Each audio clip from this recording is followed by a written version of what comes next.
Imagine a Korean film starring two top actresses with a dark, high-tension genre and massive public expectations. But just a few weeks after its release, this film was instead labeled a flop by many Korean media outlets. That film is Project Y, starring So-hee and Jong-seo. The question is Project Y truly a flop?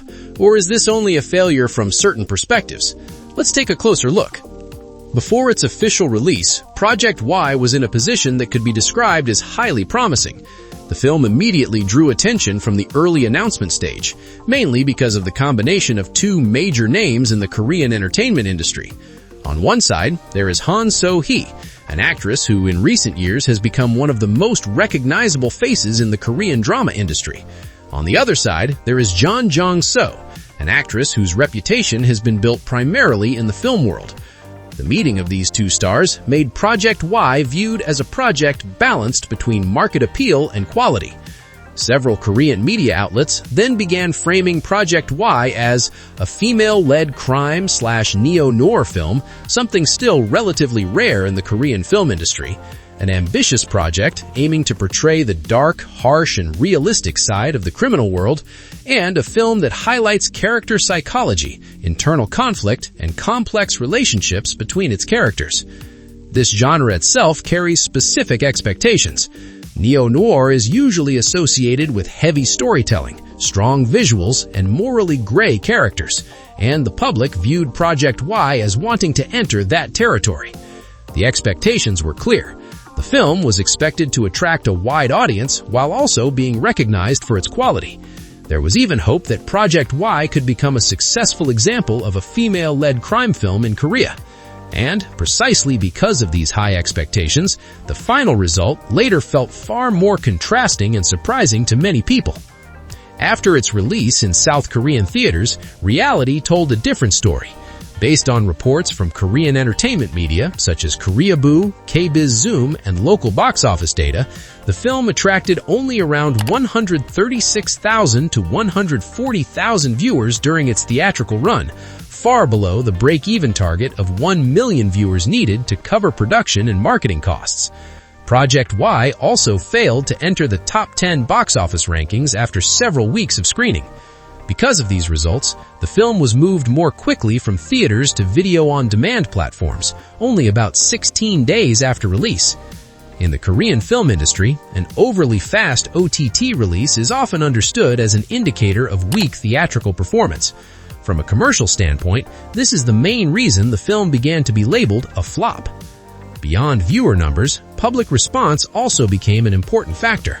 Some criticisms that frequently appeared in Korean media and forums included a storyline considered uninteresting, disappointing, and boring, a film that relied too heavily on visuals, and a film that felt heavy but did not deliver a commensurate emotional payoff. Interestingly, there is one fairly consistent pattern. The performances of the cast, including So-hee and Jong-seo, were relatively praised. This shows that the film's main problem did not lie with the actors, but rather with the story structure and narrative delivery. There are several main factors that made Project Y difficult to reach a wide audience. First, the neo-noir crime genre. This genre tends to be heavy, dark, and low on light entertainment. In the Korean film market, genres like this usually attract a specific segment rather than mass audiences, meaning the audience base is already narrower from the start. Second, the mismatch between marketing and the film's content. Promotions that emphasized big names and stylish visuals led some viewers to expect an intense and easy-to-follow film. However, when watching it, many instead felt the story was slow, cold, and more focused on atmosphere than on strong narrative progression. Third, a story that demands patience from viewers. The film relies on psychological conflict and symbolism rather than fast pacing or major twists. For general audiences, this kind of approach can be difficult to enjoy. And lastly, an unfavorable release momentum. Project Y had to compete with more audience-friendly films such as Heartman, a romantic comedy drama film, and the family animation film One More Time Summon, causing it to lose out more quickly and attracting interest to theaters. The combination of these factors ultimately made Project Y difficult for the market to accept, despite having strong cast members and a solid concept. Although commercially disappointing, Project Y did not completely fail. According to reports from Korean and international media, the film received recognition at international film festivals. Several festivals appreciated its visual approach and bold themes.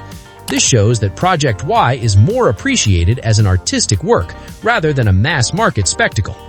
So, do you agree that this film can be considered a flop? Write your opinion in the comments. Don't forget to like, and see you in the next video.